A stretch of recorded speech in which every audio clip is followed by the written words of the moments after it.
name is Richard Picretto. I'm with the Thoreau Society in Concord. And I want to thank Dave for the technical support, Marie for helping me get here tonight. This is a continuing series of public events made possible by a grant from Mass Humanities, actually, and the Mass Cultural Council. We're grateful for that. I'm also going to be using images tonight from the Concord Free Public Library, and I always like to acknowledge their special collections department as well. Great spot, great resource. The Thoreau Society, we currently have about 1,200 members in all 50 states and in 30 nations around the world, including the Penobscot Nation. We are the oldest organization, oldest American organization dedicated to an author. We go back to 1941, actually. And the Thoreau Society exists to stimulate interest in and foster education about Henry's life, works, legacy, and his place in his world and in ours, challenging all of us to live a deliberate, considered life. I'm here to talk about the particular theme of this, which is one of three current public presentations we're giving, about Henry's reputation and a little bit about his biography to kind of counter the narrative that has sort of slid Henry into this kind of meme that he was really not doing what he was telling us he was going to do, and that he was kind of a hypocrite, and that he went home to get his laundry done, and he didn't really stay out at Walden Pond, this kind of thing. There's a lot of takedowns of Henry that have happened in his time, a bit after his death, and then all the way until even the 20-teens. We're going to see there's just a lot of people who sort of read into Henry's experiment and kind of put their own projection as to what Henry was supposed to be doing and how he was supposed to be doing it. And so I'm here to sort of defend Henry. He's enigmatic. He's hard to figure out. So yeah, I think it's easy for people to read into, put into their own sort of expectation what Henry was supposed to be doing or not doing. I'm going to start by talking first about Nathaniel Hawthorne meeting Henry Thoreau in September of 1842 at the Old Manse. He's invited Henry Thoreau over for dinner. Mr. Thoreau dined with us yesterday. He is a singular character, a young man with much of wild original nature still remaining in him. And so far as he is sophisticated, it is in a way and a method of his own. He is ugly as sin, long-nosed, queer-mouthed, and with uncouth and rustic though courteous manners corresponding very well with such an exterior. But his ugliness is of an honest and agreeable fashion, and becomes him much better than beauty. He was educated, I believe, at Cambridge, and formerly kept school in this town. But for 2 or 3 years back, he has repudiated all regular modes of getting a living, and seems inclined to lead a sort of Indian life among civilized men. In Indian life, I mean, as respects the absence of any systematic effort for a livelihood.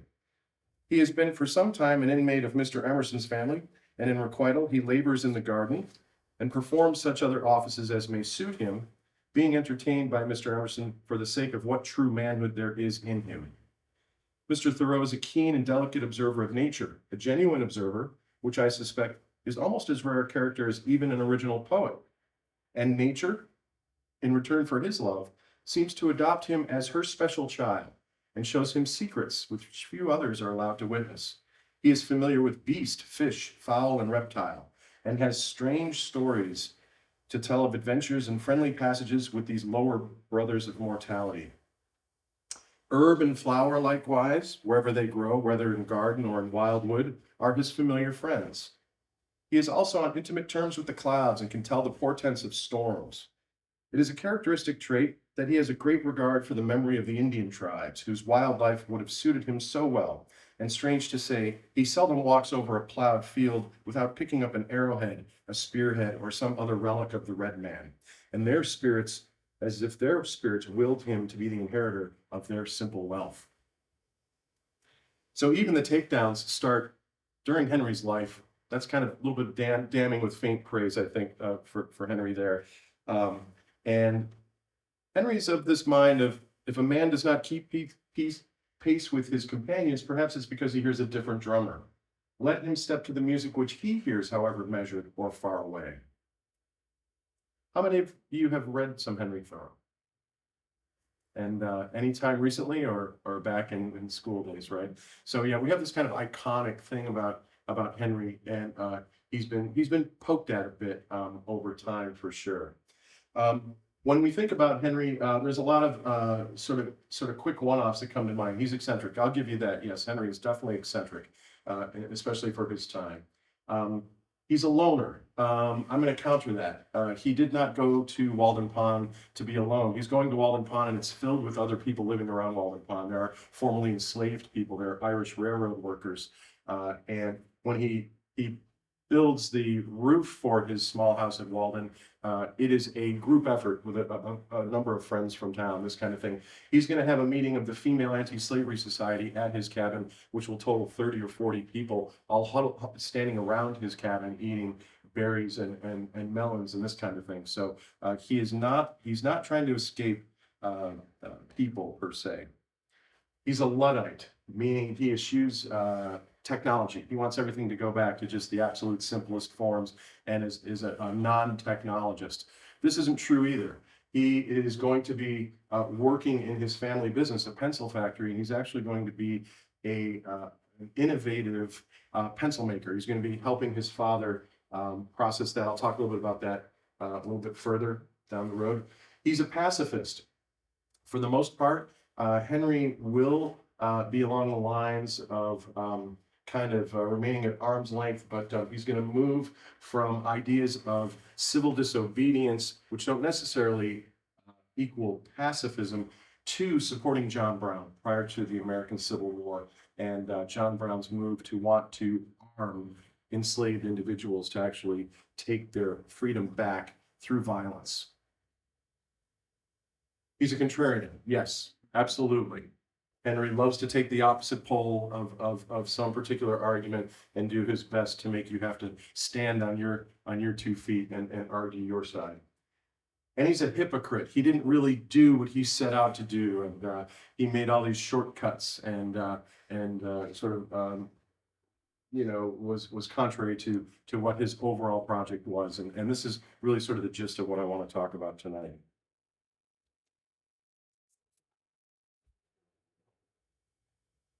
So I was mentioning, he's enigmatic. He's hard to pin down. And even with his 2 million word journal that we now have, along with his published works, there is plenty to talk about with Henry. In our Thoreau Society, there's just endless conversations about different angles and different quotes and different moods that Henry is in. All right. I'm going to talk a little bit about where Henry came from. Virginia Road in Concord. This is the building that we work out of. This is Thoreau Farm in Concord, Massachusetts. This is the house that Henry was born in. He only lived here for 8 months. And actually, this house existed up the road about 1,000 yards before it was moved down here in 1878. But Thoreau Farm Trust, Gaining Ground Organic Garden, which is organic farm for local food banks, is on this property. And we're upstairs in this building as well. The reason this is red here on one side and white on the other is to be historically correct for the time. For a good amount of time in the 19th century, white paint was expensive compared to red paint, and you would have white on the whole front parts of the house that could be seen from the road, and you didn't bother painting white all the way in the back where nobody could see it unless they were deep on your property. So this is actually kind of true to form here. So the picture of, this is what it looks like from the road. Nice and red. Henry's born July 12th, 1817, but he has a sister, Helen, who's 5 years older than he is. He's got a brother, John, who's 3 years older than he is. And he's got a sister 2 years younger than he is, Sophia. Sophia we have to thank particularly for the literary executor work that she does for her brother's work after his death at 44 years old in 1862. When Henry was born, he was nicknamed the Judge. He was a serious and stern child. He was in utero during the year that had no summer, 1816 into 1817. This is when a volcano on the other side of the planet actually blackened the skies, and there were freezes in July, and all. It was just a really tough year. Crops were wiped out, and it was a very eerie and tough time. So he's born. He is very quiet and observant, and seems humorless, but I'm going to also argue that Henry had quite a sense of humor. It's a little bit wry and sarcastic, but he is definitely has his own sense of humor. We have three of the best images, I would say the three best images of Henry. An 1854 crayon drawing of him. We have the classic 1856 Worcester daguerreotype that most people are familiar with. And we have an 1861 photograph from New Bedford. And Henry is only about 8 months from death here due to tuberculosis. And you can see he's starting to age pretty quickly there. Henry's father, John, was at first a shopkeeper in Concord, briefly a farmer at Thoreau Farm, but his brother-in-law, Charles Dunbar, is going to come into a line of what's called plumbago up in New Hampshire and actually get the rights to mine this and bring this down. It's a graphite type material that they're going to bring down from New Hampshire. And John Thoreau's going to go into the pencil business with his brother-in-law. And the Thoreau pencils lead to the four types of pencil, the number 1, 2, 3, and 4, flat pencils for carpenters that are not rolling on boards, this kind of thing. And Henry will be working in and out over the years with his father in that business. From being definitely working class, farm and shopkeeper level in terms of socioeconomic levels, the pencil business will bring the Thoreaus solidly up into the middle class, and now even arguing to the upper middle class by the time Henry is sick and dying in 1862. They'll eventually only be grinding plumbago to sell to printers to use in printing operations rather than the pencils. But here's an image of one of the Thoreau pencils from the day. Henry will invent a little column of air to blow the ground plumbago to separate the finest particles from the heavier so that they can really isolate those and keep grinding and grinding to get to this very, very fine powder with the plumbago. They'll mix that with clay, and then they'll cap these pencils with cedar that they're getting from down south. Now, in the 1830s, William Lloyd Garrison, a typesetter in Boston, is an early abolitionist activist who's going to put together the Liberator newspaper. This is going to come out every Friday. And William Lloyd Garrison is of the mind that we can end slavery by guilting Americans into a deep enough guilt that they'll actually stop enslavement. He calls this moral suasion. So he's got an anti-violent approach to the end of slavery, and he will be publishing on the front page of his Liberator newspaper each Friday these just horrendous, egregious stories from around the country as torture and killing of enslaved individuals and things from the Middle Passage and just heart-wrenching stories. One of the things that a lot of us up here aren't quite clear on is that William Lloyd Garrison and the Garrisonians, as they'll be known, this group of people who are following this very closely and are subscribers, one of the masthead taglines here is "No union with slaveholders." So this is the 1830s, and we've got people here in the Northeast who are saying, we don't want to be a part of the union with the South. So this is 30 years before the Civil War, and you have people saying, we'd like to secede from the South due to slavery. So this is interesting, and this is something that really got my attention when I was looking at this. But this is going to be a newspaper that the Thoreaus get in their house. And so Henry's mother and his sisters, Henry's mother, by the way, runs their house like a boarding house. So they always have extra boarders there. She's making money on the side with the boarders. There's a lot of comings and goings going on at the Thoreau houses, numerous houses in Concord over the years that they live in. And the Liberator comes every Friday, and his sisters, his aunts, and his mother are devout readers of this. They are very much politically astute and aware. I would not use the word active because women can't vote at this point. So they are going to soon be a part by 1837 of the Female Anti-Slavery Society in Concord, which has a number of prominent women. A Black woman, Susan Garrison, is a part of this. And as far as they can go, they will have bake sales, this kind of thing, and ask for public speakers to come into town and talk about abolition. This is very controversial at that time. First of all, the women are considered to be this kind of marginalized, it's a lovely, cute thing. The ladies in town have their anti-slavery society, they have their bake sales, this kind of thing. But no one is quite they're not taken quite as seriously as they will be about 10 years later in the 1840s, when they'll really be the central fire under Concord being an underground railroad town, and the activism that Concord starts to undertake in terms of, and even Ralph Waldo Emerson at this time in the 1830s in his journal, he writes that the abolitionists are these shrill, competing voices that can't get enough of hearing themselves, and that Emerson writes, "You cease to be a man that you be an abolitionist." Emerson will go 180 degrees by 1840s and actually say that the cause of abolition will make a man. And so he'll go 180 degrees and actually start to really become active himself. But at this point, they're considered very marginalized. And this is the environment that Henry grows up in. And so Henry has kind of this unequivocal, unwavering sort of principle that Henry sort of brings to life. And of course, it's going to get him into a lot of trouble because he's going to be stubbornly assertive exactly as to how he wants to live and how he wants to be. He's going to go to Harvard, 1833 to 37. And when he comes out of Harvard, he is going to pass on getting his graduation diploma. He is going to say that it cost $5 at that time, but he is going to say that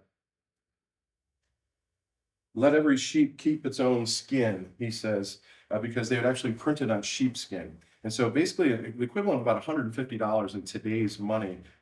Henry graduates from Harvard and does not have a diploma to show for it.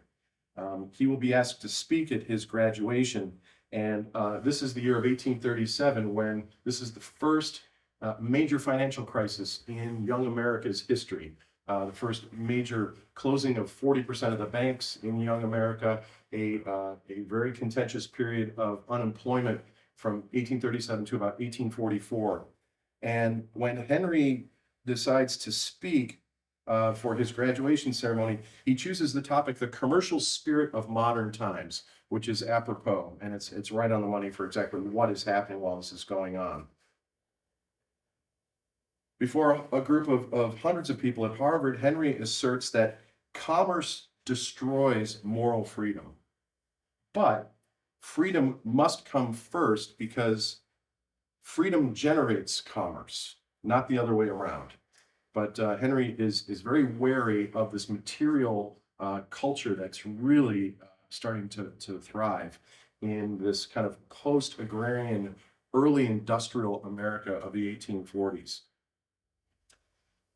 As Laura Dasso-Walls, who is a former professor from Notre Dame, wrote in her 2017 Thoreau Life, this is a great biography of Henry. If you're interested, it's pretty much the latest and greatest, complete, very easy to read and really well-researched biography of Henry. A lot of incredible insight by Laura Walls. She writes that Henry noted that, quote, by tying us to material goods, commerce does not free us, but enslaves us, turns us into brutes. To be human is to cast off these material desires and walk forth freely into paradise. Right there, Henry laid the foundations for Walden, unquote, is her take on Henry's speech for his college graduation. Walls also goes on to remind us of what Henry's idea of the ideal work week is.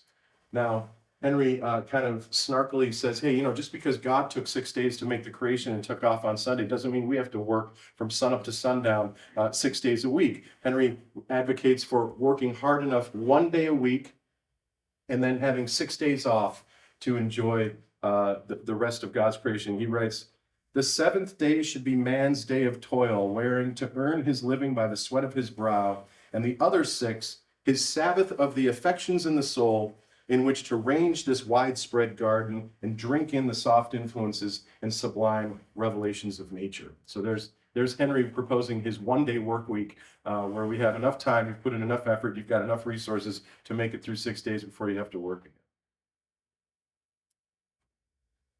After graduating in this chaotic time in 1837, Henry gets his first experience hanging out in a cabin with one of his fellow classmates, Charles Stearns Wheeler. They're going to spend some well-earned downtime at this point in that first summer of graduation at, this is going to be on Flint's Pond, the pond over from where, also known as Sandy Pond, where just up the road from where Walden is. So it's a little bit of foreshadowing for Henry, is that he's here in this cabin on the pond at that point. And Henry, for all the tumult going on in 1837, Henry gets a pretty plum position as a teacher in Concord. He's hired right out of Harvard. He's going to get paid $500 a year to teach 90 students of various ages. And he's going to be teaching on the ground floor of the Masonic Temple that is still in town today. This is actually an 1820 building, but the actual Masons Hall here was founded by Paul Revere, actually, in Concord, who came out from Boston, founded in 1797. And on the first floor of this building, Henry is getting to work teaching these children. And a couple of weeks in, the local administrator comes in and says, "Henry, you're doing a fine job, but I'm noting that you're not hitting the children. I haven't seen you hit any of the children yet." And Henry says, "I don't need to hit the children. I can discipline them, in my own way." "Oh, no, Henry. The ferule, this stick to hit children on the hand, is absolutely critical for early childhood education, and you need to be using the ferule. In fact, I need you to pull 2 children right now and demonstrate for me how the ferule is used." And Henry has to take a boy and a girl who've done absolutely nothing wrong, smack them on the hands, they're both crying. Henry hands the keys to him and says, "I quit, I'm done, I'm not doing this." Unequivocal, principled. I'm sure his parents were thrilled. He's just graduated from Harvard. They lived with their aunts, so they could afford to keep Henry at Harvard. And 2 weeks into his teaching career, Henry's going back to making pencils with his father at the pencil factory, but demonstrating this unwavering commitment to his own principle. Back at his house, where there are people boarding, a family is there that happens to be Ralph Waldo Emerson's sister-in-law, Lucy Jackson, and her husband has left them high and dry. And Lucy Jackson is very taken with Henry and brings her over to her brother-in-law's house to meet Ralph Waldo Emerson. And Emerson's immediately struck by the spirited intellect of his new friend and his wry observations, and asks him straight out on the first day he's met him, "What are you doing? Do you keep a journal?" And Henry starts his journal that day. That is where that comes together. And that'll become a 2 million word journal by the time of Henry's death in 1862. Emerson noted in his journal, quote, "My good Henry Thoreau made else this solitary afternoon sunny with his simplicity and clear perception. Everything that boy says makes merry with society, though nothing can be graver than his meaning." Emerson told more than one visitor to Concord that Thoreau was the man of Concord. We could not do without him. He has been writing his journal, "Where is our American poet? Where's our American voice?" And I think Emerson first looks at Henry Thoreau as answering this. Later, I think he'll look toward Walt Whitman as being that American poet that Emerson's been waiting for. Now, Henry Thoreau has already read Ralph Waldo's first published piece, Nature, while he was at Harvard. It came out in 1836, and we know from the Harvard Library that Henry had it out twice from the library. Nature is the cornerstone text to American transcendentalist thought. Ralph Waldo Emerson, 1835, is in a very dynamic transitional place in his life. He's lost his young first wife to tuberculosis. He has left the church. He's the 7th generation American minister who actually leaves the church and is very taken by all world religion, from Confucius and the Vedas of India and Islamic philosophies and the Quakers and Sufi mystics and all this kind of anything that is religious philosophy. Emerson is loves getting a hold of translations and this kind of thing. But he's also fascinated by some of the writing coming from Europe. He's reading Goethe and Kant coming from Germany. These are the German transcendentalists at the time. This is going to be translated by Carlyle, England. And this is where science is starting to take bites out of the traditional historic religious texts and say, look, physics is working this way because physics is really coming up. Our understanding of science is starting to challenge religion pretty solidly. And Emerson's fascinated by all this. When he leaves the church, he spends a little time in Europe going to visit some writers that he would like to meet, Carlyle and Wordsworth and others. And he finds himself at the Paris Plant Museum in 1833, and he sees an exhibit of plants that's effectively showing evolution by a French taxonomist. We're not calling it evolution yet, but Emerson has this kind of mini epiphany while he's there looking at this, that there is this singular, holistic aspect to everything. And what I mean by everything is God, man, nature, science, you name it, is all one ball of everything. God's not out there someplace and this is the creation or nature. God is the creation. God is nature. We're all a part of the creation. That means God is a part of us. So God's not separate from us. And Emerson starts focusing on this, this kind of singularity and this kind of non-dualism that he's gotten from Eastern texts and others. And he's very inspired by this. And he weaves this into the book Nature. And this book Nature effectively pushes organized religion off the table. He's a Harvard divinity graduate, a seventh generation American minister, all of his fathers and grandfathers. He is stepping out and saying that we have a direct relationship with God based through nature, and that it's our responsibility to refine ourselves, effectively to redeem ourselves, and that there's no church, savior, or ceremonies or songs that are part of this, that that's all superfluous, that we have a direct relationship with God, that we are responsible to refine ourselves and move toward divinity with God by shifting gears, this kind of thing. This is hugely controversial for a former minister to be writing. Blasphemy, but also quite inspiring to a number of young, open-minded writers, Melville, Whitman, Emily Dickinson, the 19th century writers that are huge fans of Thoreau. Walt Whitman, our great American poet, said that I was simmering, simmering, simmering. Emerson brought me to a boil. So this is going to influence lots of people. Emerson's going to inherit some money from his first wife and buy his house on the other side of Concord from the Old Manses, where he actually wrote this book. He was there temporarily. And as he's raising his family with his second wife there, his house becomes this salon of all these seekers and philosophers and poets and students. And it's Hotel Emerson. His second wife, Lydia, has to deal with who's staying for tea, who's staying for dinner, who's sleeping over, who's sleeping on the couch.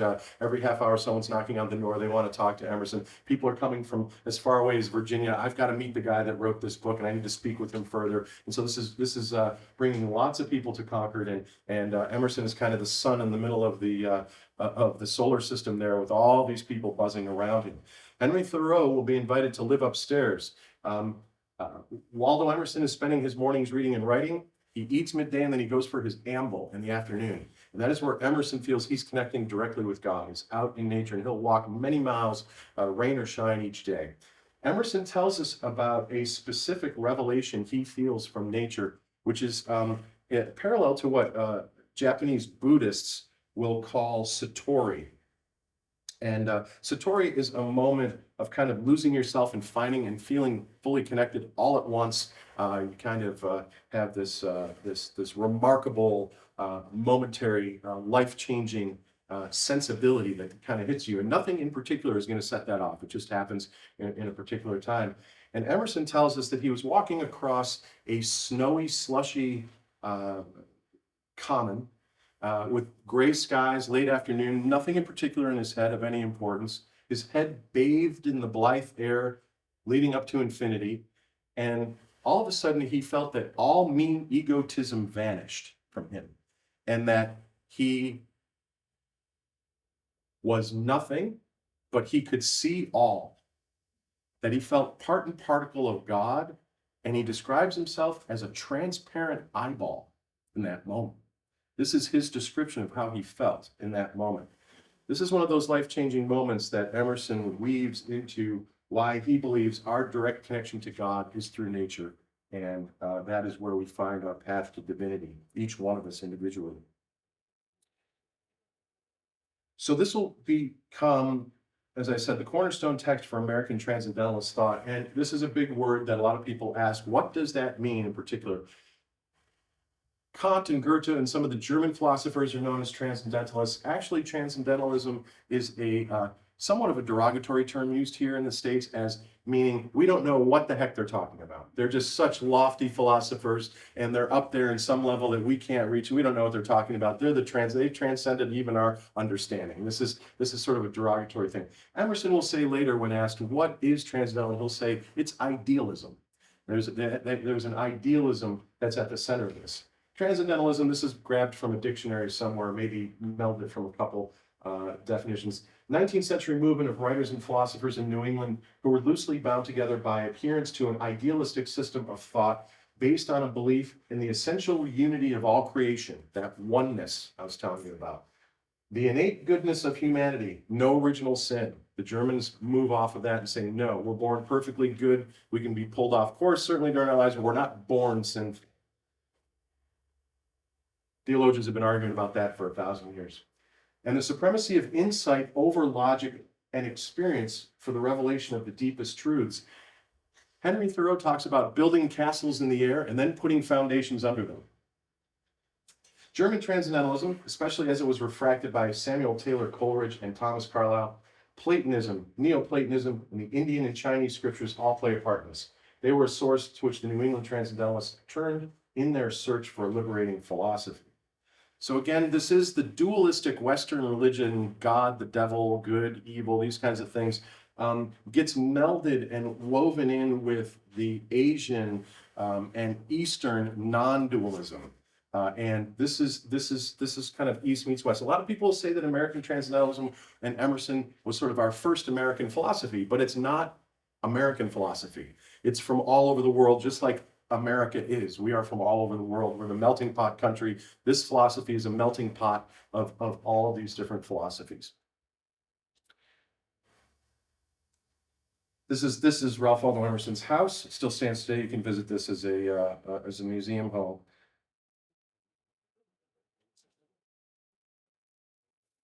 I just kind of covered that. Let's see. All right. As I said, Emerson's going to invite Henry to live at the house. There's a great quote from Emerson in his journals, which he journals every day. He also has millions of words and an extensive encyclopedic-sized group of his own journals. And Ralph Waldo Emerson is not a handyman. He's a thoughts guy. He's a former minister, and so he's got Henry Thoreau there doing the laboring on the property and taking care of the gardens and fixing the fences and things. Waldo Emerson writes in his journal, he says, when I show people my garden, usually they say something like, well, surely you have another garden. So it goes to show, as much as Waldo tries, it's going to be Henry who's going to be sort of the handyman at the house. And Henry has a few stints of different time lengths at the house, and they're extended. We're going to have a 25-year-old dynamic powerhouse, young woman, intellectual, Margaret Fuller, who will show up. She's an early feminist, and she knocks on Emerson's door. She's 25 years old. She bedazzles Ralph Waldo with her classic education and her ability. She's the first woman who's been allowed into the Harvard Library, and Emerson will invite her to edit the Dial magazine that he's working on with some of his friends. And oh, by the way, Margaret, if you need a place to crash, you can sleep on the couch in the living room. Well, she'll take Ralph Waldo up on that and be sleeping in that house for 4, 5, 6 weeks at a time. She becomes a part of the household. She's kind of Aunt Ellen to the children. And so this house, Emerson brings his dining room table out into the grass, into the warm weather, because that's the holy place to be eating. They're not supposed to be in this smoky, choky dining room in the back of the house. He wants to be outdoors. And when people go by here on the road, they're seeing these eccentrics having these dinners at Emerson's, and people are going, what is going on over here? There's just all this going on here. This is quite the salon of people in the 1840s. Emerson is thrilled with Henry. He writes, there came Henry with music book under his arm to press flowers in, with telescope in his pocket to see the birds, and microscope to count stamens, with a diary, a jackknife, and twine, in stout shoes and in strong gray trousers, ready to brave the shrub oaks and the smilax, and to climb the tree for a hawk's nest. His strong legs, when he wades, were no insignificant part of his armor. That is some praise from Emerson.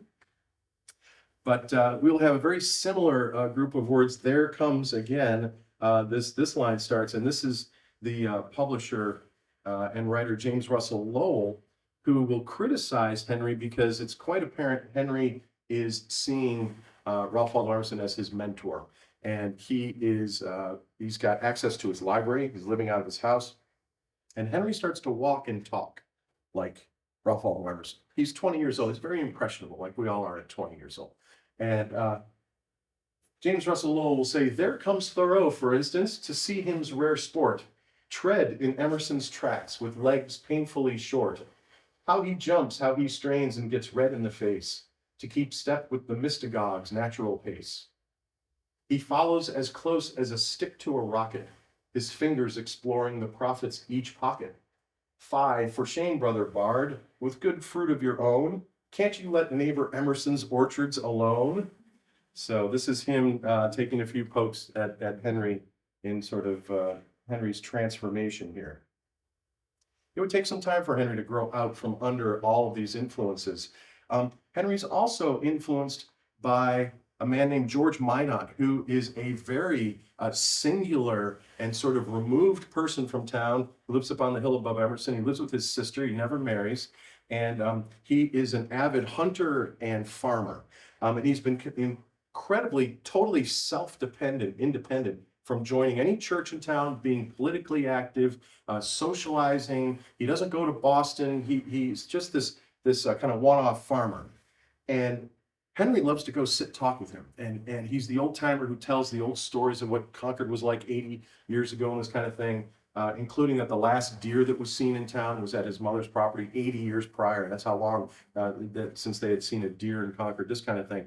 And he is also a huge influence on Henry. We're going to see Henry become this kind of very insular and sort of self-removed person for the most part, and very independent as he grows on.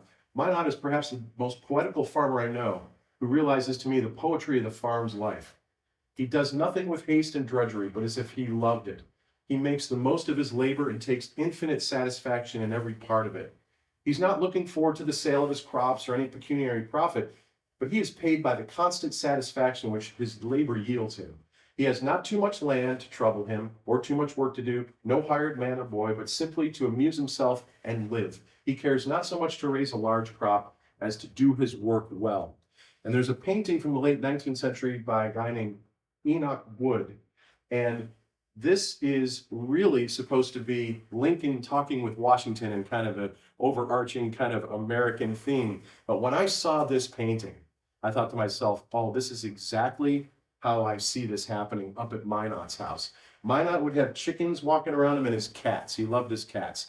And there's a great quote. Minot tells Henry, Henry didn't smoke a pipe, but I think this is a pretty great representation of kind of what's going on up at Minot's house.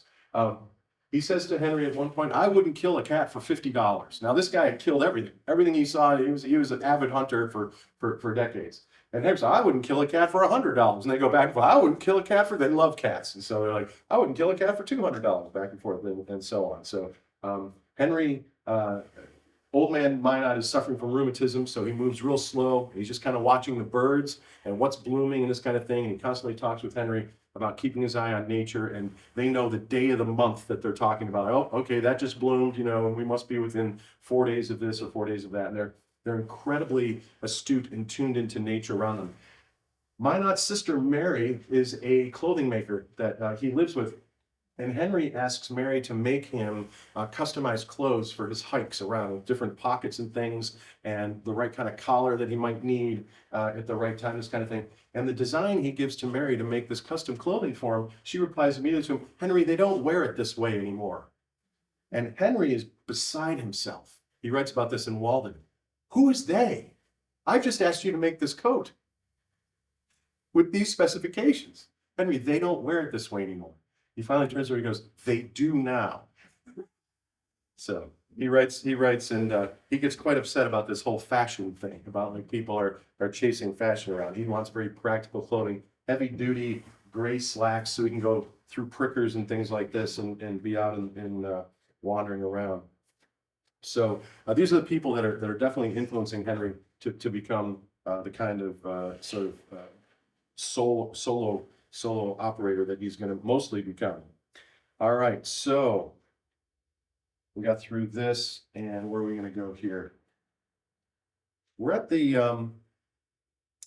we're at 1839 right now, and Henry and his brother John, they build a boat that's much like this small boat here, and they'll end up sailing it up the Concord and Merrimack to New Hampshire over a couple-week trip, and then come back down. Henry takes copious notes on this trip, and when he is spending his time a few years later at Walden Pond, this is what he's working on, is this book, A Week on the Concord and Merrimack River, with his brother. There's a lot of philosophy and a lot of tangents in this book. It's not just them going up the river. It's actually a really interesting book, and this will be published in 1849, 10 years after he actually completes this trip with his brother.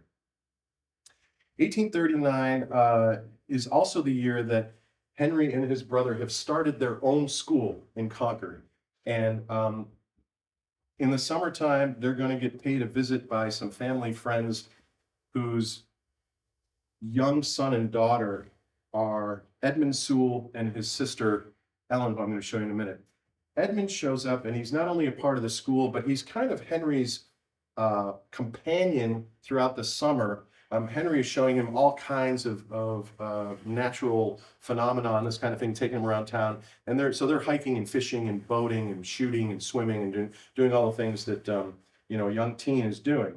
And what's fascinating, and this is a part of the enigmatic part of Henry, is that Henry never marries. We have no idea what Henry's sexuality was, and he never expressed it. We have little clues, and it's taken a long time for people to start to lean toward the very possibility that Henry is dealing with repressing homosexual feelings. And the founder of the Thoreau Society, Walter Harding, brought this up in a deep analysis of Henry's work in the early 80s, and he was catcalled off the stage he was on. This flipped everybody out. Now, we have a lot of Thoreauvians that say Henry was just so brainy and just so to himself that he had no time for sexuality. It's like, well, I don't buy that, right? I don't care who you are, especially in your 20s and 30s. There's some kind of sexuality going on in one sort or another. It's just natural to all of us. And so there's this back and forth, and it's very much a mystery, and there's more and more experts on Henry that kind of lean toward, yeah, we're seeing the fact that he more than likely, Henry writes things that he was ashamed of his body, which is kind of interesting because Henry loves the reproductive qualities of all things in nature and how things can continually, reproduce and go on. And so it's really interesting because he's not a super fundamentalist religious person that has that kind of a guilt about it. There's some things going on there that remain a mystery, of course, that we go on and on about in back and forths on Henry. And Henry finds himself absolutely taken with young Edmund Sewell. He's a young teen, and he writes this poem that will eventually be published in the Dial magazine, which is Emerson's magazine, called Sympathy. And one of the stanzas from this poem says, "So I was taken unawares by this. I quite forgot my homage to confess, yet now am forced to know, though hard it is," which is an interesting line, "I might have loved him had I loved him less." So that is really powerful. And at first people think this is about Ellen, his older sister, who's about 19, and Henry's in his early 20s at this point.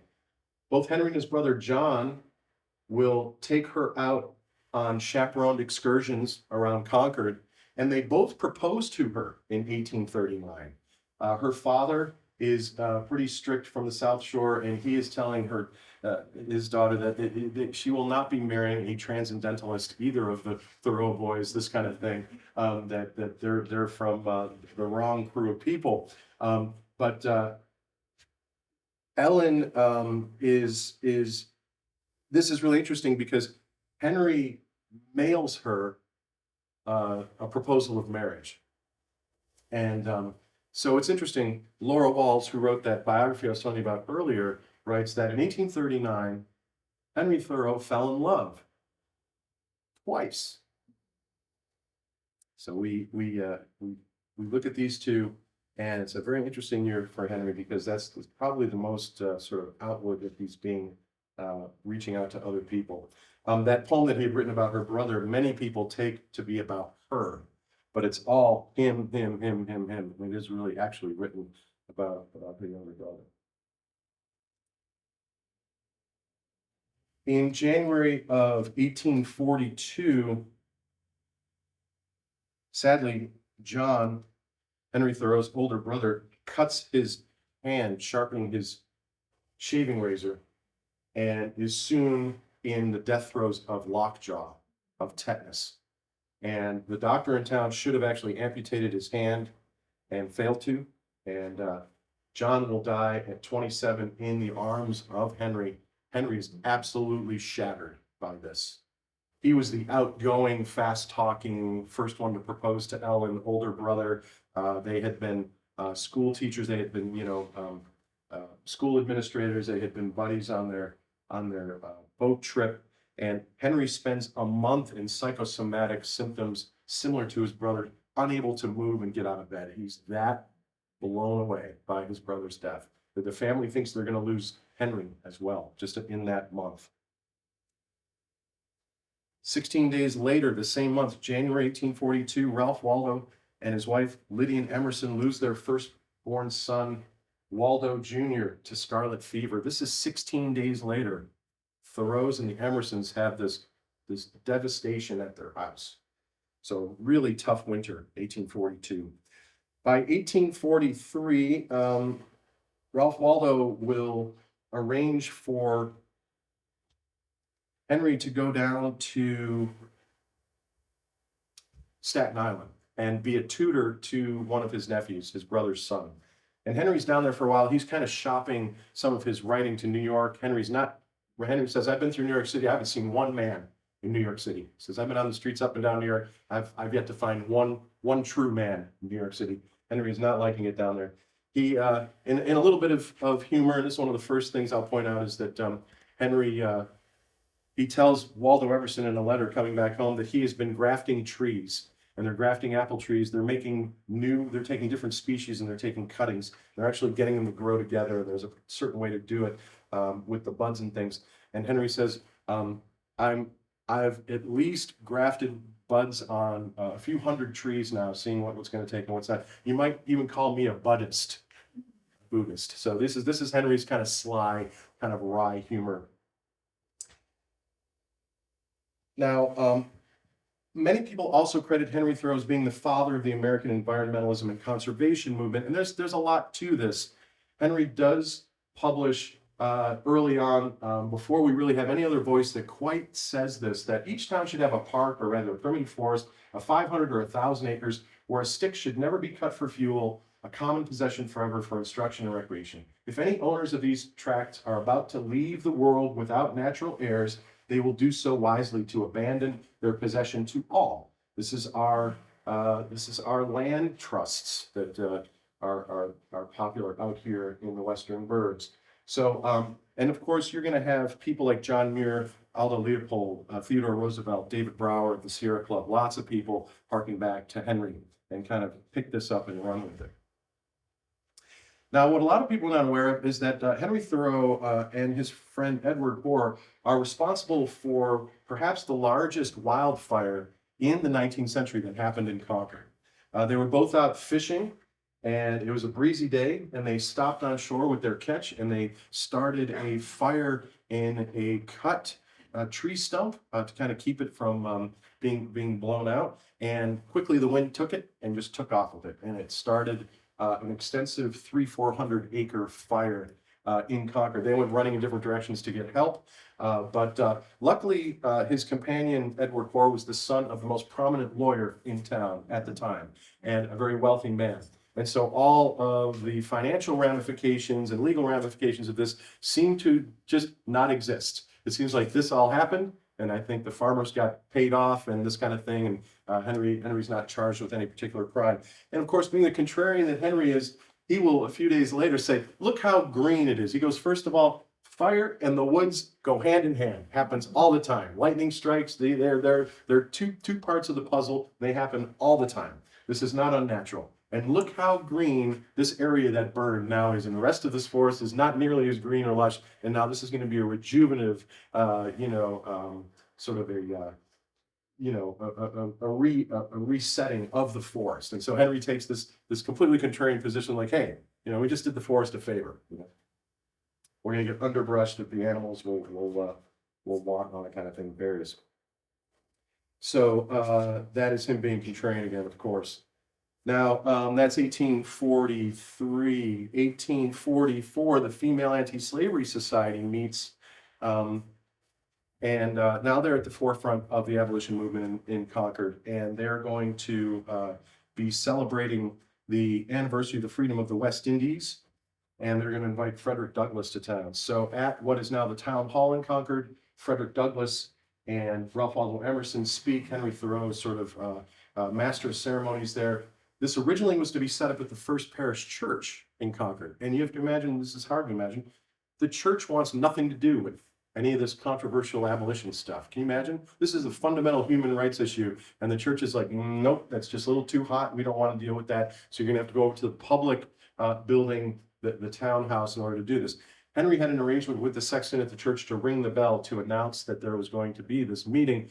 And the way this all comes together, Henry shows up and says, well, I can still ring the bell, right? And the sexton's like, no, the church has nothing to do with this. And Henry's like, pushes him aside and starts ringing the bell. He just starts grabbing the rope himself and starts ringing. And that bell is today featured. This is what this building, this is an 1851 building right in the middle of Concord, the townhouse or town hall today. The bell that Henry rung, part of the First Parish, survived a 1900 fire. Part of the back of it's melted. But it's out here on the front grass of the First Parish, and you can see this right up from August 1, 1844, and that story about Henry. So again, kind of unequivocal and unwavering. Henry's got his eye on what he wants to do, and that's going to be it. By 1844-45, also now we get Henry thinking about getting to Walden, over to some of Ralph Waldo Emerson's land, where he is going to do this experiment. It's going to end up being 2 years, 2 months, and 2 days that Henry builds his own 10 by 15 house. And what he tells us is, I went to the woods because I wished to live deliberately, to front only the essential facts of life, and see if I could not learn what it had to teach, and not, when I came to die, discover that I had not lived. I did not wish to live what was not life. Living is so dear. Nor did I wish to practice resignation, unless it was quite necessary. He's not removing himself from society. I wanted to live deep and suck out all the marrow of life, to live so sturdily and Spartan-like as to put to rout all that was not life, to cut a broad swath and shave close, and to drive life into a corner and to reduce it to its lowest terms. And what he also wants to do is he wants to write. And Henry writes in the I didn't pull it out. Did I? I did. Henry writes, for anyone who says, well, Henry was escaping life, he just didn't want to, he wanted to be alone and away from people and this kind of thing. The opening of Walden has this quote that Henry writes in the fourth page here. I do not propose to write an ode to dejection, but to brag as lustily as Chanticleer, the rooster, in the morning, standing on his roost, if only to wake my neighbors up. So Henry, as he says, he is not here to practice resignation. He's not quitting life. This is an experiment. This is the reproduction of his house, meticulously redone at Walden Pond by the Visitor Center today. And you look in here, it's all redone exactly as he had it. He had 3 chairs. He said 1 for solitude, 2 for friendship, and 3 for society. But that society will grow to be the group of, in 1846, he'll have the Female Anti-Slavery Society actually come and meet at his cabin and have a big gathering there. There'll be at least 30, 40 people there. He says he could cram upwards of 20 to 30 people almost in his cabin if need be. And during the time that Thoreau is at his cabin, he takes a trip to Maine. He does lots of different things. And so he's not self-isolating, saying, I refuse to go back to Main Street, Concord ever again. I want to be out in the woods, this kind of thing. Here's another thing. The woods today are 10 times thicker than they were in his day. In his time, this is a modern map, and here's where the beach is and all this, and so it's sort of at the kind of 1 o'clock, 2 o'clock spot on the entire pond is where you can see the old cabin site. This man named John Roman, who's from the South Shore here in Massachusetts, is this graphic artist who takes into consideration all the historic inputs that he's read specifically about the description of what's going on. Now, the new railroad has just been laid out, the Fitchburg Railroad, and where I'm standing here, the Fitchburg Railroad's coming through right over here. And so it's loud, noisy, and Route 2 is just over the hill here. People are clopping with their horses back and forth. Henry can hear all that. But this is what Walden looked like at this time. If you owned a house in Concord and you needed a woodlot somewhere on the outside of town in order to keep your stoves stoked and for your cooking fuel and all that. And so lots of people had their woodlots out around Walden. It's mostly bare and wide open. Henry's little cabin is there. He's in the bean field there behind him. That was his one crop and his one product that he was putting together as it was his experimentation with economy. And there's his cabin. And it's kind of out exposed. Today, this is all dense woods, just from the last 130, 140 years, this kind of thing. So it would all come back in. So there's another thing. People think, he's way out in the woods, and he's not. Henry's keeping meticulous notes in his calendar with a K, he calls it. And the notes that he has here are the minutia is just incredible. Which flower is blooming? How many birds have flown over today? What the wind and the water, the temperatures, all of this kind of stuff. And these records have been picked through meticulously by Richard Premack at Boston University and by Kristen Case up at University of Maine in Farmington. And they are doing this extraordinary work, making sense of this, first of all, and then piecing together climate data that shows that spring is now 1 week earlier than it was in 1846 and 1847. But I look out and see how much the river has risen. Last night, there was a great many portions or islets visible. Now they're engulfed, and it is a smooth expanse of water and icy snow. The water's been steadily deepening on Concord Meadow all night, rising with a dimple about every stem and bush. I mean, that's how meticulous he's looking at how the water's looking as it's actually surrounding the stems and things like that. So we get this whole side of Henry, which is not published until long after his death. This is not a part of what we get out of his published work. Henry does do an 1846 on the ice in the wintertime map of plumbing the depths of Walden, and he is going to become one of Concord's foremost surveyors. While the town of Concord contracts him dozens of times to lay out roads and this kind of thing and map out property in the town of Concord, and Henry is only off by the slightest amount here, and he did this all by hand. And what he points out, which is pretty sweet, is that if the human body, this is, let's see where we are. His cabin was here, the railroad's coming here. We were just looking at that view, looking this way. And if you visit the beach at Walden today, you're down in this end with the visitor center and all that. Henry notes that if the human body were laying like this, the shortest and the longest intersection is here at the heart. And that's where the 102 feet deep is. That's the deepest part of this Kettle Hole Pond. And this is, Henry points that out as, boy, it's remarkable. It's actually right where our heart is the deepest part. 1846, Henry is going to head to town to get his shoes fixed, and the local sheriff arrests him for not having paid his poll tax. Men had to pay $1.50 a year in order to vote, and Henry says that the United States government is acting immorally, and I refuse to even pay Concord because Concord pays Middlesex County. Middlesex County pays the state of Massachusetts. State of Massachusetts pays the federal government of the United States, which is about to invade Mexico. This is a move to expand slavery. We have the Fugitive Slave Act, which is going to get even more intense by 1850, which means that we are all responsible for returning formerly enslaved people to their owners, as opposed to giving them food, shelter, clothing, and a ride to the Fitchburg Railroad to get up to Canada and get out of the United States. We're all federal criminals who assist a formerly enslaved human being that comes up into town. Henry says, "This is immoral. I refuse to play." The sheriff says, "Henry, I'll pay it for you." He says, "Don't you dare pay it for me. Henry, I got to throw you in jail. Throw me in jail." So Henry spends his one night in jail. We have a marker where the jail was located in the center of town, and his aunts will come and bail him out.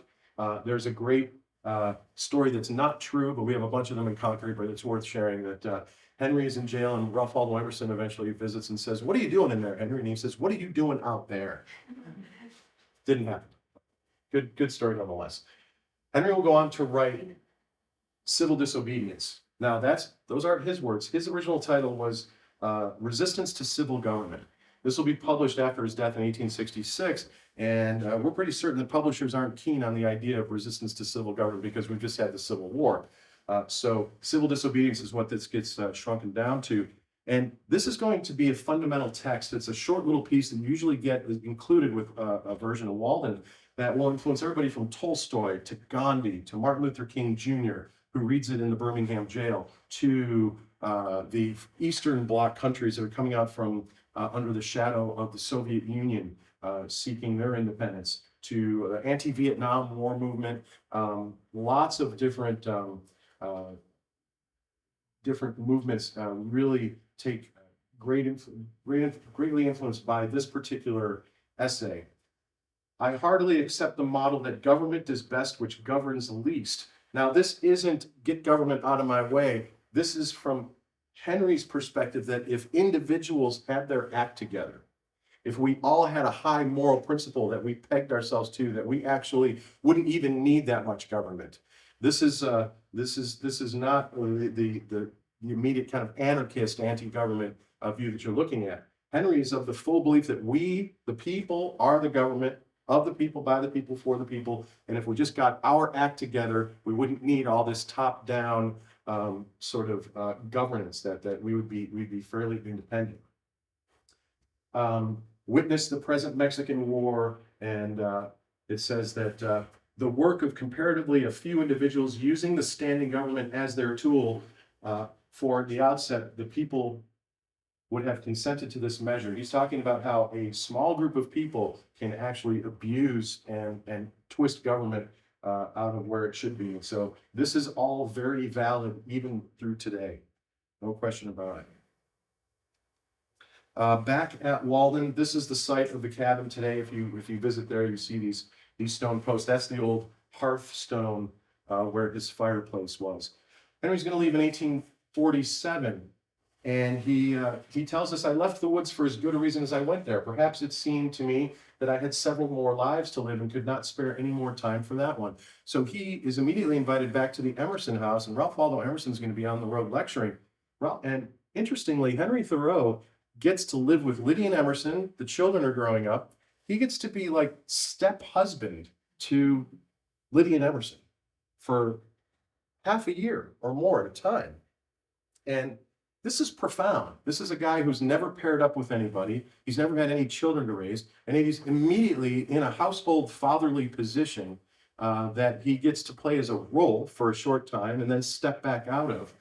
And there is something to Ralph Waldo Emerson being able to travel for 6 months and know that this man is no threat at all to his marriage, right? So when we talk about Henry's sexuality and what Waldo Emerson might know, that kind of thing, I think that this plays into this, that Waldo Emerson knows that he's a very principled person who has nothing to worry about staying with his wife and children. And his wife and children, Lydia and Henry, develop a very close relationship, a loving, deep loving friendship, brotherly, sisterly, where he writes love letters to her and she's very responsive back and forth and this kind of thing. And I admire in the 1840s here, this is really pushing the status quo of the day. I mean, even today, can you have a loving, deep relationship with someone who's not your spouse? Right? Very threatening. Does not, and non-sexual, non-physical. But could you have a very earnest, a lot of time consuming, lots of conversation, a lot of alone time, all this kind of stuff? We can't handle that. It's not in the mix. It's a very difficult thing. These people are making this stuff work and have enough understanding and self-control and enough sort of principle to actually make this work. And so it's fascinating. The kids love Henry. they write letters to Waldo Emerson saying, "You need to come home because the kids are calling him Pop." That's fascinating. Henry will eventually move back to his parents' house on Main Street with the cats and the piano and the people boarding in the house and his sisters and that kind of thing. This is another shot of the Emerson house, and this is Lydian, Emerson's wife, second wife, and will be very close with Henry. 1849, his book A Week on the Concord and Merrimack comes out, and Emerson has convinced Henry to make a deal to risk getting about 900 copies printed by his publisher and be on the hook for them, and kind of wait for the sales to happen before he pays back the publisher, and only a couple hundred copies actually sell. And so Henry has to take back and pay for the other 700, sadly. And when he returns to his house on Main Street, he snarkily writes in his journal that I have a library of 1,000 volumes, 700 of which I wrote myself. Some of them are unbound and they're highly collectible today. You can kind of find out which ones are which version, this kind of thing, from this time frame to get copies of this. By 1850, we have the Fugitive Slave Act really ratcheted up, and we get a really inflamed Henry Thoreau now, who in the next few years is going to start supporting John Brown. This moral suasion that goes back to the 1830s, it is not working. Slavery is expanding. We have Kansas and Nebraska in the central part, and as we move across North America, it looks like slavery is going to be neck and neck with non-slave states, and that's how the South wants the politics to go and this kind of thing. And Henry comes to the mind that slavery is a bloody atrocity, and it's going to take a bloody atrocity to end slavery. There is no asking nice and voting it out of existence. It's an integral part of the economy. Now, don't forget, in the 1840s here, in these mills opening up and the cotton that's coming up from down south, the whole northern economy is actually benefiting from all that slave cotton from down south too. So there's no north-south split yet. This is really a giant loop of the whole eastern seaboard. And thriving mills from Lawrence and Lowell and all, and even West Concord and all that, and all the mills here in this particular town as well. There's a lot going on. And by 1854, Henry speaks on slavery in Massachusetts in Framingham. This is where he is, his hair's on fire. He is so sickened by seeing all the pomp and circumstance of the flag waving and all the fireworks and all the yah-yah, let's celebrate America, while 4 million individuals are enslaved in the country. Henry writes, nowadays men wear a fool's cap and call it a liberty cap. I do not know, but there are some who, if they were tied to a whipping post, what kind of imagery is that, and could get one hand free, they would use it to ring the bells and fire the cannons and celebrate their liberty. So some of my townsmen took to liberty to ring and fire. That was the extent of their freedom. And when the sound of the bells died away, their liberty died away also. When the powder was all expended, their liberty went off with the smoke. Henry's like, you cannot live in a country with 4 million enslaved people and celebrate your liberty. Henry writes, the law will never make men free. It is men who've got to make the law free. Again, we're not subjects like, this is why our country broke from England. We make the law. We are the law. We have to make men free through the laws that we make. They are the lovers of law and order who observe the law when the government breaks it. And so what Henry will be writing in Civil Disobedience is, if there's an immoral law, do you just go and hope to vote against it and get it overturned? Are you a law-abiding person? And by God, you will not break any law that gets made? Or are you obliged to break an immoral law? That's Henry's question in Civil Disobedience that Martin Luther King loves. Are you obliged to be civilly disobedient? Because you're going to sit around and wait for this law to finally change, or you take things into your own hands finally. This is our country, not waiting for the government to make their decisions. If it's immoral, where do you stand against the state, with the state? You're a part of the state. What are you going to do? So these are the things that inspired generations after Henry. Walden will come out in 1854, a year after that, and this will do a bit better. And there are some positive and negative reviews of this, but one of the little bits of humor in Walden, Henry writes, as I walked over the long causeway made for the railroad through the meadows, I encountered many a blustering and nipping wind, for nowhere has it freer play, and when the frost had smitten me on one cheek, heathen as I was, I turned to it the other also. That's him playing off the book of Matthew and turn your cheek, this kind of thing. So Henry's humor does not jump off the page, and it is not yuck humor. You have to really kind of read into what his references are, and he's usually kind of snarky and sarcastic a bit. And let's see. At Walden, Henry tells us about his own Satori moments. So he also is connecting in the way that Emerson did to nature and feeling that direct connection to God through nature. He writes two different instances happen to Henry that we kind of read into. Sometimes in a summer morning, Henry writes, having taken my accustomed bath, I sat in my sunny doorway from sunrise till noon, wrapped in a reverie, amidst the pines and hickories and sumacs, in undisturbed solitude and stillness, while the birds sang around or flitted noiseless through the house, until by the sun falling in at my west window, or the noise of some traveler's wagon on the distant highway, I was reminded of the lapse of time. So he's losing himself also in the reverie of the connection to nature.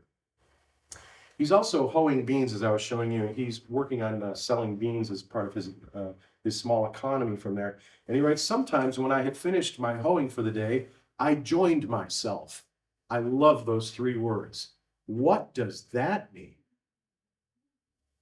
He had lost himself like Emerson did on the common. It was no longer beans that I hoed, nor I that hoed beans.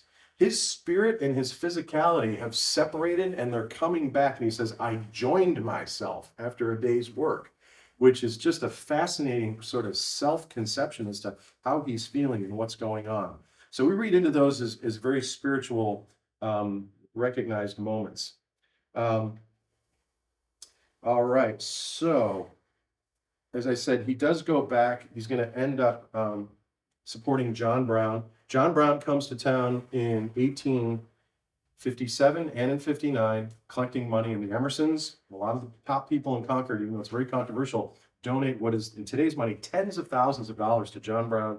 John Brown first shows up clean cut and respectable looking. He is going to be the Messianic Old Testament firebrand, and he'll be bringing rifles and materials out to Kansas, where by 1855, 56, people are killing each other in Kansas over whether or not Kansas is going to be free or slave. The towns are either a pro-slavery, anti-slavery town. When we have the beginnings of the American Civil War happening, people are killing each other many years before the official beginning of the American Revolution.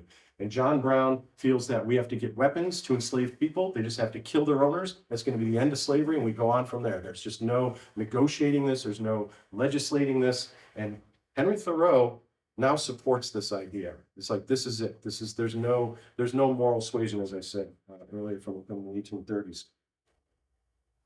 Of course, when John Brown is caught trying to take over the armory down in Maryland, he is summarily hung, and Concord has a service for him in town, very controversial. Most people think John Brown deserved to be hung. He was a maniac, shouldn't have been lauded whatsoever, not martyred. But Thoreau and Emerson and others in the Transcendentalist circle write that John Brown will make the gallows as holy as the cross as soon as he's hung, that he's that much of an important martyr. And they admire him for his just single-mindedness, dedication, principle to what he's doing. Even though it's controversial, they're just stunned by his fortitude and just endless pursuit of the ends, regardless of the means. So Henry gets back now, and it's 1850s. Actually, let me go back to This is the house where Henry's father's pencil business finally gets the family on Main Street. This is solidly middle class, upper middle class. This property just sold for $2 to $3 million a few years ago. Henry dies succumbing to tuberculosis, lying in this parlor behind this window. And he had lived in the attic where all his books were, the 700 books and all that. That was his space up in the attic for quite a while prior to this. But Henry really goes from the pond in Emerson's house back to Main Street. And like I said, the cats and the piano and the people coming and going and all the hubbub and this kind of thing. So like I said, he's not permanently telling us, oh, I'm going to leave society and stay in the woods. And when he's on his deathbed, his aunts ask him, have you made peace with God, Henry? And he says, I didn't know we ever had a quarrel. And there are some, a couple of different people claim to have heard Henry's last words. The sort of coherent thing Henry says is, now comes good sailing, as he's on the edge of death. And but then in sort of a bit of delirium, one of his other friends hears him say, moose, Indian. And Henry had spent time with Native American guides up in the wilds of Maine, and they hunted a moose. And Henry was very taken with this, and he wrote a bunch of stuff about it that we'll find later in his journal that didn't get published during his lifetime. But upon Henry's death,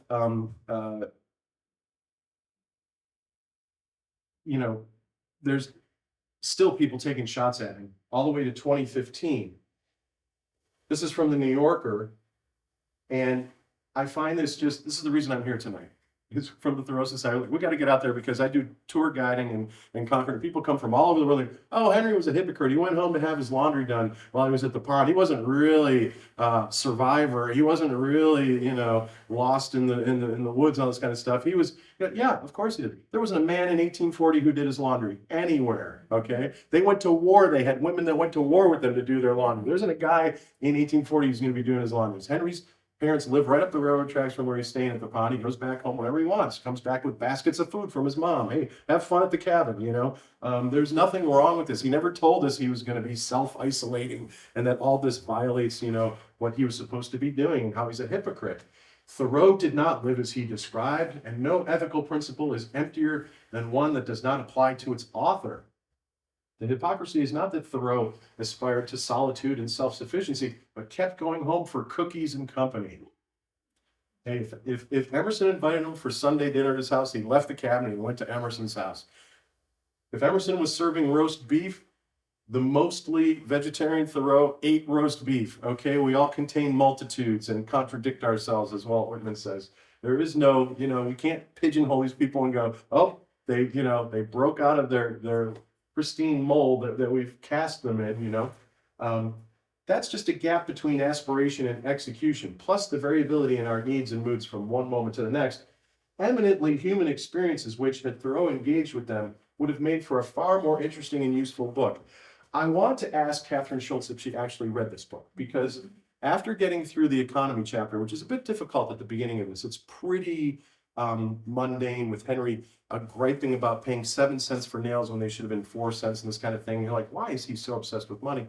It is that we're obsessed with money, and Henry is holding a mirror to us. He's running over all the numbers crazily because we would be running all over the numbers crazily. And the whole rest of the book is him telling us about his needs and moods from one moment to the next. Absolutely, this is exactly what he tells us here, and what his inspirations are, and his connection to nature. The hypocrisy is that Thoreau lived a complicated life. Thoreau did not live a complicated life. I've come here tonight to tell you that. He went back home to live with his sisters and his mom and dad, and he lived as simple a life as he could put together. But he pretended to live a simple one. How complicated was Henry's life? Worse, he preached at others to live as he did not, while berating them for their own compromises and complexities. This isn't quite 100% either. He does call out the materialist culture that he is stepping away from. He's got one foot still on Main Street and the other at the pond. And I would argue that he preached at others who live as he did not to live. He didn't tell you have to do what I'm doing. That's the other thing. He didn't do this to say, what are you doing? How come you're not living in a cabin by the pond? That's not what Henry was doing. Henry was there to write. He's there to mourn his brother.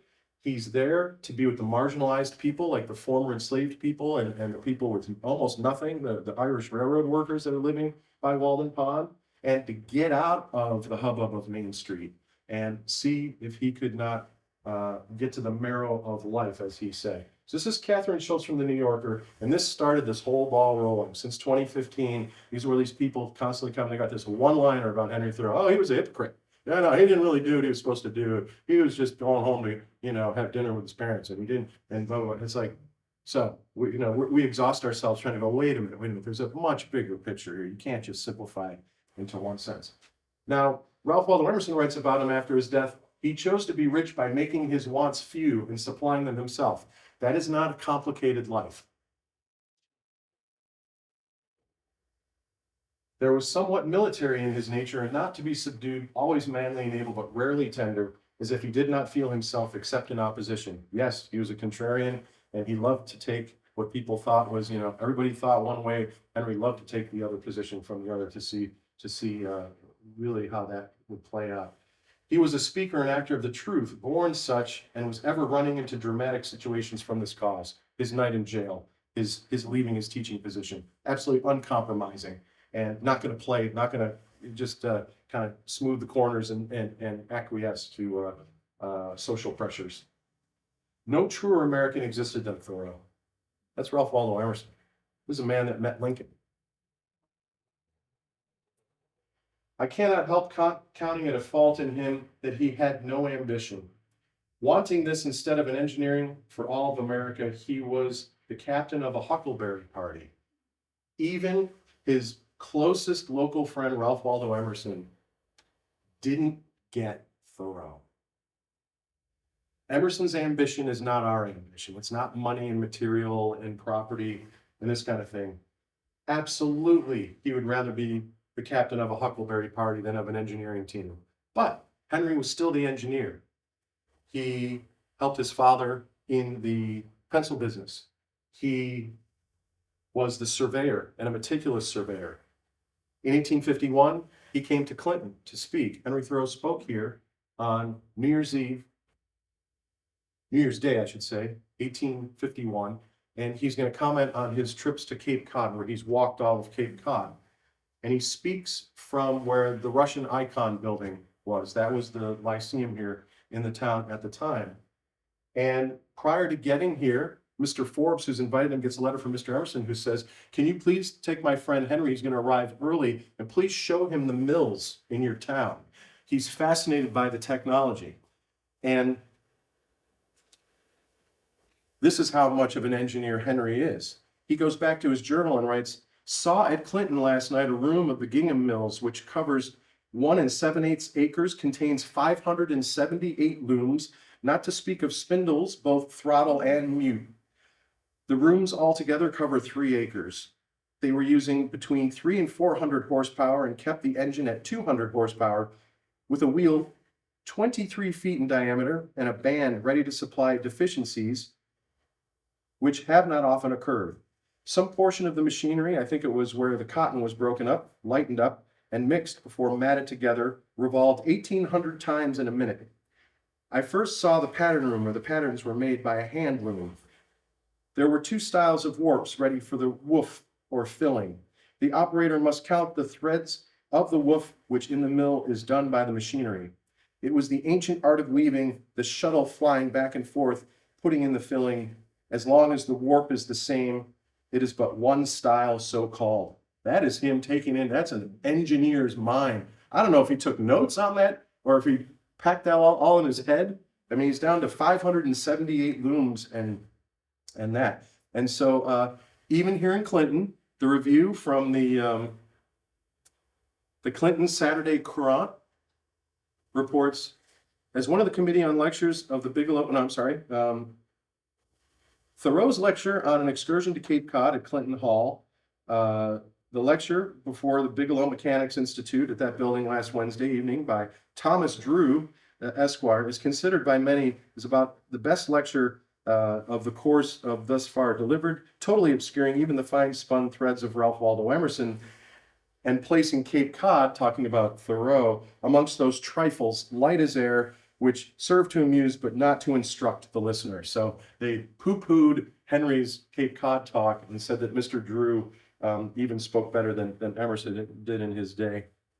So that gives you a little bit about Henry's one stop here. But again, just amazing that everybody misreads Henry, including Ralph Waldo Emerson. There's like, you're graduated from Harvard, you're supposed to be a doctor, a lawyer, a minister, a teacher, right? And this is where Henry is asked later in life by his Harvard classmates to come to a reunion. And there's a little line on the form that says, "What's your profession?" And it's just one little line. You're supposed to have like a 1 or 2 liner. Henry writes, "I am a schoolmaster, a private tutor, a surveyor, a gardener, a farmer, a painter, a house painter, a carpenter, a mason, a day laborer, a pencil maker, a glass paper maker," that's sandpaper, "a writer, and sometimes a poetaster," which is an amateur poet. That's Henry. That's his ambition, is to be this polymath, this multifaceted person. John Updike wrote that Walden aims at conversion. The rest of this book, I highly recommend a reread, but this is true only insofar as we mean conversion of the mystic and personal, and not of a religious sort. Henry's gravesite usually has people putting pencils at it up on Author's Ridge at the back of Sleepy Hollow Cemetery. "The country knows not yet, or in the least part, how great a son it has lost," by Ralph Waldo Emerson. Henry's he's got a little bit of optimistic cheer to him here. "I have never gotten over my surprise that I should have been born into the most estimable place in all the world, and in the very nick of time, too." This is him seeing this agrarian to industrial world transform. All right, so I recommend, thank you all for coming. I recommend continuing reading Henry. Dig deep, there's a lot to get. And if you keep your eye on Henry, you will start to see new parts of him that you weren't quite expecting. And what I like to do here is based on a little AI that I used on Henry's daguerreotype from Worcester. And perhaps with a little more concentrated effort. Oh, I lost him. We can get to, where do I get this to actually, I'm sorry, I'm trying to get this to. Anyway, I'm sorry.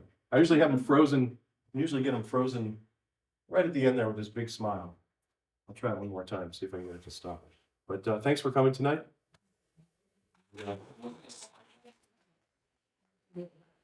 If you have any questions, I'd be happy to try and answer all of those. Thank you.